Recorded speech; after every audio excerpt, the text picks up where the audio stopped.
doing?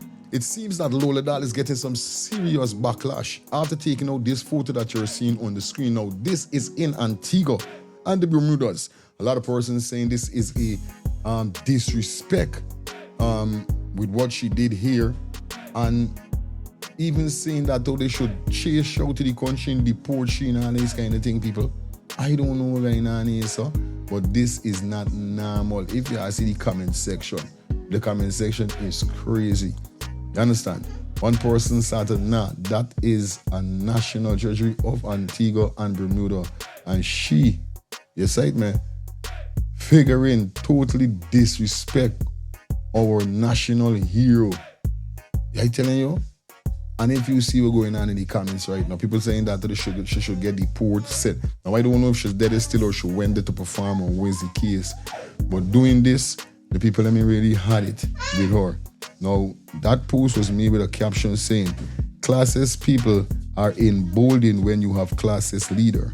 Created by Cuban artist Andre Gonzalez and installed in 2002.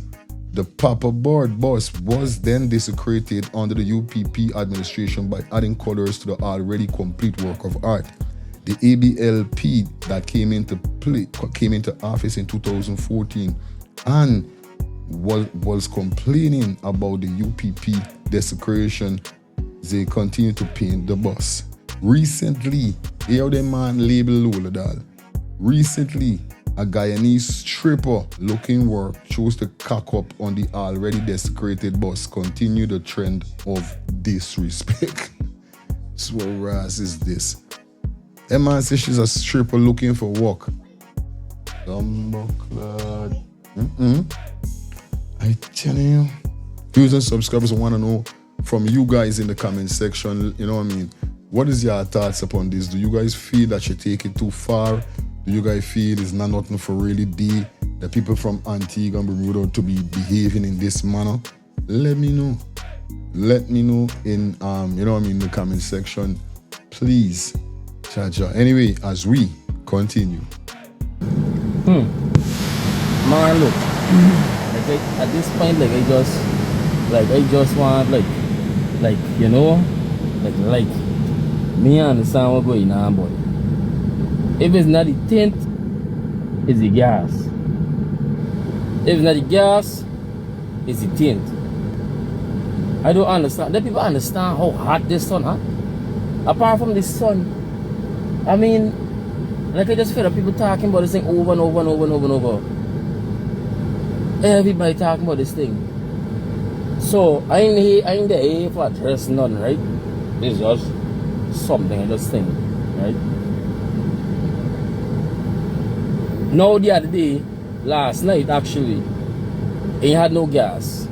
All them gas stations full up. When you're walking all over the place, seeing or driving, all them gas stations full of car, full of vehicle, right? And people running with them bottle and everything, full up the drum because them frightened that, you know, the gas gone done. Right? The gas gone done and they're not gonna get gas for do, you know, the day-to-day transaction, whatever the case may be. You know, those vehicle owners and those people with wash bay and them thing.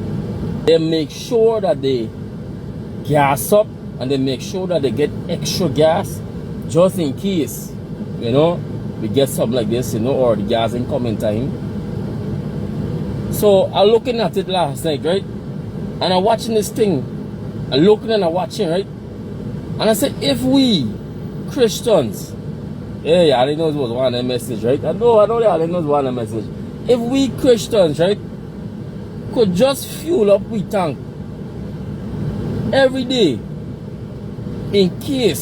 just in case Jesus come, you know how much of us you know how much of we gonna be saved? You know how much we gonna make it to heaven? How much? If we Christians, if we believers just push the extra mile, run with the bucket, run with jug, run with jar, and fill up yourself. The Holy Ghost, fill up yourself. Every day, the 19th, fill up yourself with Jesus. With the word of God every day. If we can run to the Bible, like how we run to the gas station. Hey! Jesus. That is good. If we could run to the Bible, like how we run into the gas station for fuel up yourself. Yeah, buddy. Right? If we could just do that. Anyway. On a real life level though, the man know what they're saying. I ain't gonna cap. The man know what he's saying. Just a thought. Just a thought. If you want to know more, if you like the content, if you like what's going on this TikTok thingy, right? Just, you know, the heart and them thing, man. And man, all over the man. Me dog there on a full preaching inside. Big up to yourself, the big boy. Cause real thing we are saying, and even if not even Christian, you know what I mean, we as human beings, if we could fill up ourselves with righteousness, you know, it not necessarily have to be a Christian, but persons in general, if we fill up ourselves with righteousness and not negative, things would be real good, would be real thing, you know what I mean? So I do appreciate, I do appreciate it, guys. No joke. Yes, I'm here. I'm adjusting the Minister of Education. My name is Angela Bristol, and I'm adjusting the Minister of Education to look into this matter. And the President, the police, the Prime Minister, the Mayor and Town Council, the opposition leader, and everybody in position to address this matter. So I selling at this 1 Mile Primary School in Lindenesa. Over 20-something years, 27 years going, I'm selling here. I never had a problem before. They have many other administrators come and gone, headmaster come and gone, and I was here selling all the time. Now this particular administrator, she give orders. That's what the town council say. She never come and tell me. I don't know nothing about that, but this is what they're telling me that. I really want to know from you guys in the comment section, because it an add up. Now, if you listen to this woman with what she's saying, yeah, she's selling pellet gun. There's supposed to be something wrong next to our school. It's like if you selling sweetie, but you selling liquor in front of school. Then supposed to be. That's prohibited. So for you selling a pellet gun, to me, how I get it is like these people them tell you. All the rest of the medical headmistress and whoever come and go, and she did it. That mean everybody went trying to stop she, and she's the big bad bully. That's how I get in it. Y'all leave it in the comments and let me know what y'all think. Headmistress for 1 Mile School send a written notice to them that she don't want me selling here at 1 Mile School, and they break down, dismantle my shop. Dismantle it. As you could see there, they dismantle the whole shop. Dismantle it. That's what they tell me. I have children to feed. I have 6 children. 6 children. I have bills to pay.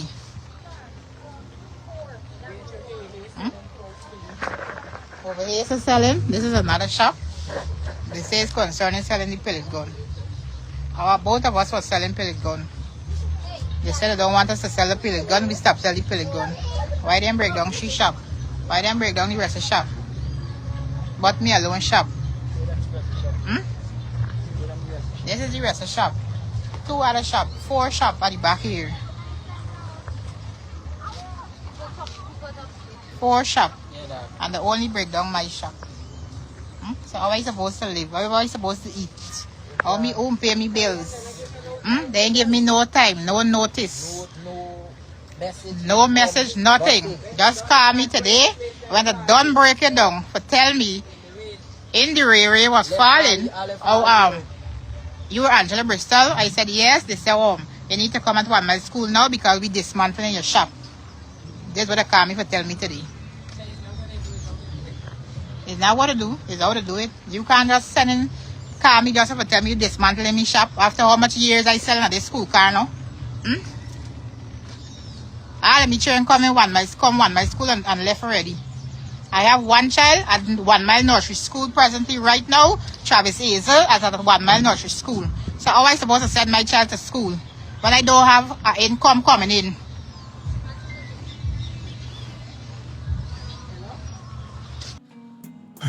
It's a very serious situation. And you know what I mean, right is right and wrong is wrong. At least they should give you a notice. It's only if they give you a notice and she didn't move. Which in this two-sided story, at the end of the day, still we should get to hear we're going on with the headmistress part, you understand? But to know that they didn't give her a notice, that's kind of crazy. So what I would like you guys to do, leave it in the comment section. Let me know what's your thoughts.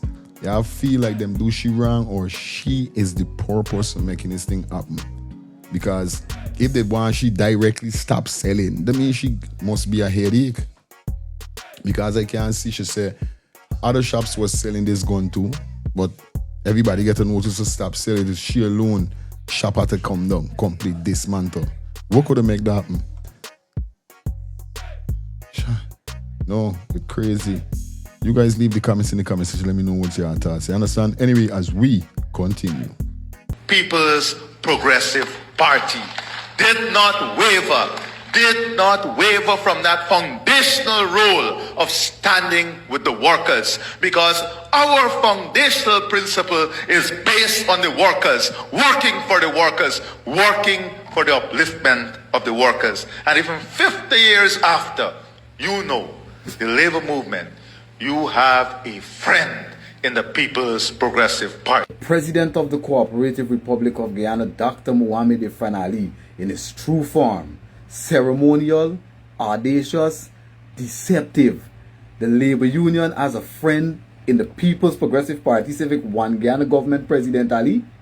Not so long ago, President Ali, in 2024, when the teachers struck, a strike that almost equaled the 80-day strike of the 80s, one of the longest industrial action in the fastest growing economy. The teachers had to strike in this country for 75 days because you, President Ali, and your government ignored all unions for the first 3 years of your tenure. And when the union wrote their memorandum agreement for those years, you ignored it.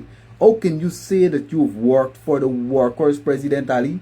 And on Labor Day, when the labor unions had their Labor Day annual celebration, your government boycotted that event in 2024, President Ali. And to add to it, you guys kept a brunch and split the workforce, because the One Guyana teachers and so on, they had to do what? They had to come and support the One Guyana brunch. And then the labor union and the other people that support the labor union. How can you say that the unions have a friend in your government, President Ali? And even beyond that, you guys even had a skit at your brunch and mocked the teachers that were out there stating our plight, standing for what we believe in, standing for right, standing just for the right to be paid with some dignity in this country. And you guys made a mockery of us, President Ali. How can you, with those lips so deceptive, say that the labor union has a friend in your government? Which worker in this country has the PPP worked for? I already said what you did to the teachers, and up until today, we are still subjected to some of the lowest salaries in South America, while we have some of the highest cost of living, the highest cost of everything, and things are even about to get more expensive, and you've done nothing for your teachers, President Ali. Which part of the labor force has your government ever represented? The nurses struck in Linden here against this Rudy Small, and your government had their salaries tied up in court. The Vice President Jack Dio and the then Labour Minister Joseph Hamilton had those people that are already subjected to low salaries, the salaries tied up. And up until today, we're not sure if the nurses got back their salary. You had a brain drain in the health sector, for lack of better words. Our nurses fleeing the fastest growing economy, the most blessed country, one of the most blessed country in the world in terms of natural resources. When we couple that with the small population and people are fleeing to go to other countries so they can afford to buy a land and build a home in this country. And instead of you, President Adiyadhem, the President of the Cooperative Republic, sit with your Minister of Finance, sit with your great financial guru, Jack Dio, and hash out a plan of compensation for your labor force. You know what you did, President Ali? Your government allowed them to flee the country and put 60 million US dollars in the budget, bought in Cubans to board and lodge them, pay for transport and all of the utilities for them for free. But you see, when the chicken came home to roost recently, the same medical brigade from the same Cuba which you put the $60 million to bring to board and house for free, Donald Trump said you got to send them out your country if you want to do business with us. These people are practicing human trafficking. And because of that, that part between Guyana and Cuba that has existed over 40 years had to end. Which labor force in this country have you ever stood up for, President Ali? The North is fled your government bought in Cubans. Bought in. But this will show you how money, these band of them, the money, there's so much that they waste in the money. Because you know, how much million US they pay just so them Cuban doctors come and get to live free, eat free. Then the same Cuban doctors with them put all the money into for them come together, you know. Donald Trump say get rid of them. You know what I mean? When you could do something else with the money for the people of Guyana. Telling you about it. Hey, yo. In Bangladesh. Just recently, the Vice President Jack Dio lauded the Venezuelans for their contribution to our construction industry. He said verbatim, if it wasn't for the Venezuelans, our construction industry would have probably collapsed. Lauding the Venezuelans, while you're the Minister of Labor, address the Guyanese as lazy. Which labor force did you ever stand up for? President Ali. The truckers would have struck against your government, saying that now they've lost contracts that they used to get to shuttle stone, to shuttle sand. The reason they invested in their trucks is because it was touted that because of the infrastructure that is going to be built, there's going to be need for trucks. Buy trucks when the people buy their trucks. You guys allowing the Chinese now to bring in their own trucks. Bring in hundreds of Chinese now that are sitting as liaison with our brothers and sisters, figuring out the road, and then they're replacing our truckers. Which labor force did you stand up for, President Ali? Which labor force? We have Guyanese in this country that went to the University of Guyana and even took their studies further. I'm speaking about engineering, the people in STEM. When it comes to any major contract, even the restructuring of GPL and the restructuring of the energy grid so that it can be connected and coupled with the gas to energy project. You guys are paying for consultation from people from the Dominican Republic, Intel Energy. Which Guyanese labor force has your government stood up for? 50 years later, you guys destroyed Dr. Chedi Jagon's legacy. Dr. Chedi Jagon's ideology was the rich can take care of themselves, the state has a responsibility to take care of the poor. In one Guyana PPP under your reign, President Ali, the richest continue to get richer. You have a junior minister that owns a home in Florida in less than 10 years in your government. 500,000+ US dollars. That owns a large giant home with 7 luxury vehicles. You got that same junior minister, young minister, owning a apartment complex on prime real estate. Same woman building another big mansion. And you came out and said, this woman can prove where her money come from. And you no need for an investigation. The only labor force President Ali stood for is his ministers and making sure that he either co-signs their dysfunction or he overlook their dysfunction. But when it comes to average, hard-working, toiling Guyanese that build this country, build this system, maintain this system, the president and the PPP, you're turning your back on us. Our small miners used to work gold when the gold price was low. Now the gold price has shot up. The government all of a sudden, big interest in the interior location, seizing the people's equipment, seizing the people's land, and all kind of nonsense. Which labor force have you ever stood up for? Our brothers working at AGM and BOSA and these places saying that they've been working for more than 3 years and they've still not been instated as permanent so they can access their benefits. Which labor force have you stood up for? You and your Minister of Labor, President Ali. The last 5 years it was Joseph Hamilton. He was a true rubber stamp. I don't know what this guy Kioma Griffith is about to do, but still, people are still temporary, even though they've been working more than a year in both side mining and Linden. When are you going to stand for them, President Ali? When are you going to pay teachers competitive salary with Barbados, President Ali? When are you going to pay nurses competitive salary with Barbados that only have sand and beach? You guys have diamond, bauxite, silica sand, sand quarry, stone quarry, the oil, the gold, so much you have, and then you tax us out the wazoo.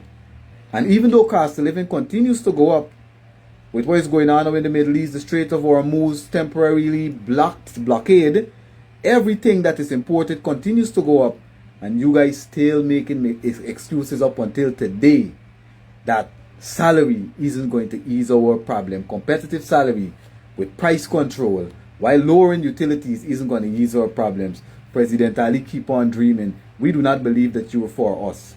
The teachers know that you were against us. You fought our unions. And when we were striking, you never supported us. So we know if you didn't support us then, you do not support us now. This is an Eternity Enterprise presentation. You talk it the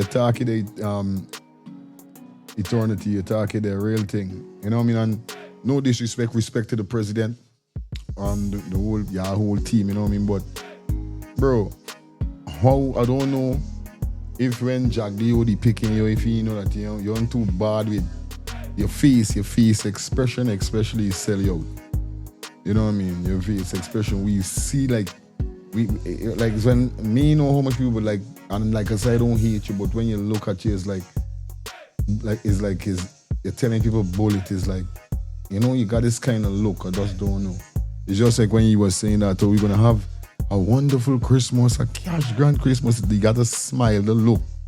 Whereby from since then, I said nah. But just like you hear with this man say, leave your comments, cause 58% still living under poverty. So it is what it is at the end of the day. Leave your comments, let me know what's your thoughts. Anyway, this is probably going to jump out. It was a pleasure being here with you guys. Like I said, I didn't come for hold you up too long. If you watch the video so far, feel free to give the video a thumbs up, smash that subscribe button, and put your post notification bell on. You know the code, you know what's up.